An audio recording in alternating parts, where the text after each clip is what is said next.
எல்லாருக்கும் தெரியும் Israel Iran சண்டை. இது ஒரு 10-15 நாட்களாக குண்டு மாறி மாறி அடித்து சண்டை பிடித்து கொண்டிருந்தார்கள்.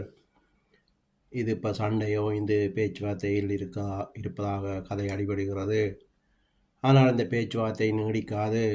இந்த சண்டை இன்னும் தொடர்ந்து 5 வருஷத்துக்கு நடக்கும். ஈரான் நிலை இன்னும் மோசமாகும். கிட்டத்தட்ட காசா நிலைக்கு வரக்கூடும். அங்கே இருக்கிற சனங்கள் திக்காக பிரிந்து போவார்கள். இந்த சண்டை துவங்கிக்கு முதலே நான் சொன்னேன், ஈரானுக்கும் இஸ்ரேலர் அடிப்பார்கள்னு சொல்லி. இதுக்கு அடுத்து நடக்க போகிறது, இந்த அரபு நாடுகள் 6 நாடு சேர்ந்து ரஷ்யாவும் இதோட கூட்டு சேர்ந்து இஸ்ரேலுக்கு விரோதமாக போவார்கள். போகும்போது அங்கே ஒரு மலை இருக்கின்றது. அந்த மலை பள்ளத்தாக்கில், மலைக்கு கீழே பள்ளத்தாக்கு, அங்கு இவர்கள் சண்டை பிடிப்பார்கள். அப்போது இந்த யுத்தத்துக்கு போன அரபு நாடுகள் சிரியாவும் இவர்கள் அங்கு இறக்க நேரிடும். இந்த இராணுவங்கள் எல்லாம் இவருடைய உடலை இஸ்ரேலர்கள் எடுத்து அடக்கம் பண்ணுவார்கள்.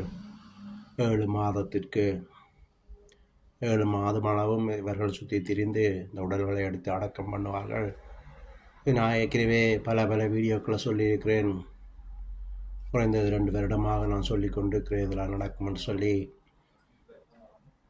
இனி இது நடந்ததெல்லாம் சாதாரணமானது. இன்னும் இது பெரிய யுத்தமாக மாறி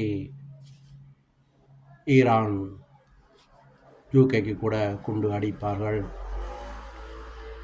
அரபு நாடு கூட எரியும். சவுதி அரேபியா, உங்களுக்கு தெரியும், குவைத்துக்கெல்லாம் குண்டு அடித்தது ஈரான் அடித்தார்கள்.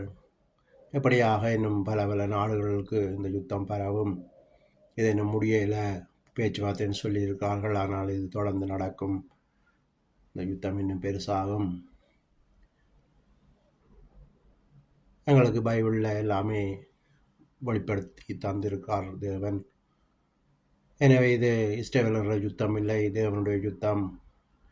பெரிய மலைகள் கூட இஸ்ரேலில் வரும். இவர்கள் அழிவார்கள்.